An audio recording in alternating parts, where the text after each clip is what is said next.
শীতের দিনে পিঠা খেতে খুব মজা লাগে। ঠান্ডা ঠান্ডা ওয়েদারে গরম গরম পিঠা খাওয়ার মজাটাই আলাদা। আসসালামু আলাইকুম সবাইকে, আশা করি সবাই খুব ভালো আছেন। আলহামদুলিল্লাহ আমিও ভালো আছি। নতুন একটি ভিডিও নিয়ে ওয়েলকাম জানাচ্ছি সবাইকে সিম্পল রেসিপি ইনকেপিতে। আজকে আমি আপনাদেরকে বানিয়ে দেখাবো পোয়া পিঠা বা তেলের পিঠা, আপনারা যেটা বলতে পারেন। এখানে আমি গরম গরম তেলের পিঠা ভেজে নিচ্ছি। তেলের পিঠাগুলো বলের মতো করে ফুলে উঠছে। এই পিঠা বানানোর জন্যে আমি এখানে নিয়ে নিচ্ছি একটি গামলার মধ্যে আমি নিয়ে নিচ্ছি এক বাটি শুকনো চাউলের গুঁড়ি। সাথে আমি এখানে নিয়ে নিব 1 কাপ পরিমাণের ময়দা দিলে পিঠাটা খেতে খুব নরম এবং সফট হয়।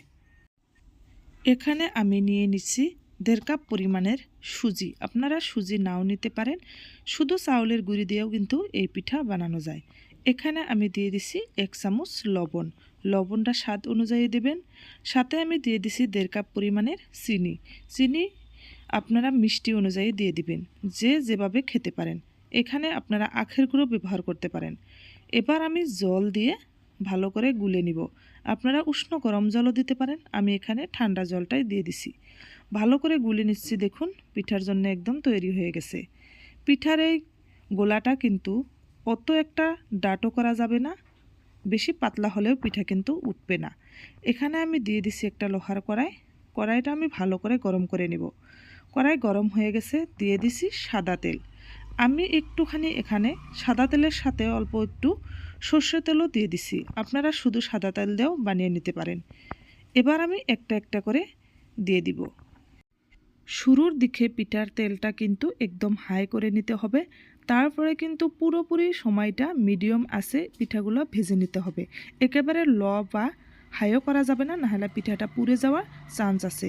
এবার আমি এই হাতার সাহায্যে উল্টিয়ে পুল্টিয়ে পিঠাগুলো নামিয়ে নিচ্ছি। প্রত্যেকটা পিঠে আমি এভাবে ভেজে নিচ্ছি। পিঠাগুলো একদম বলের মতো করে ফুটে উঠছে।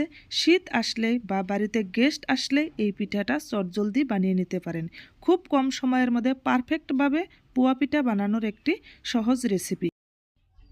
দেখুন প্রত্যেকটা পিঠাই কিন্তু ফুলে উঠেছে। খুব সুন্দরভাবে প্রত্যেকটা পিঠাই তৈরি হয়ে গেছে।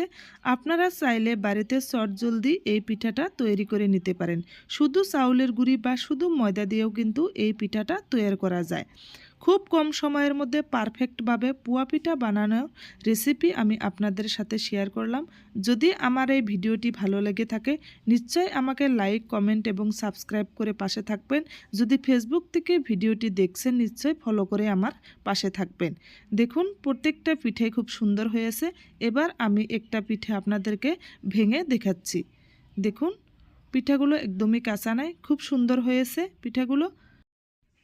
নরম এবং সফট এই পিঠাগুলো আপনারা বাড়িতে কিন্তু একদিন ট্রাই করেও দেখতে পারেন।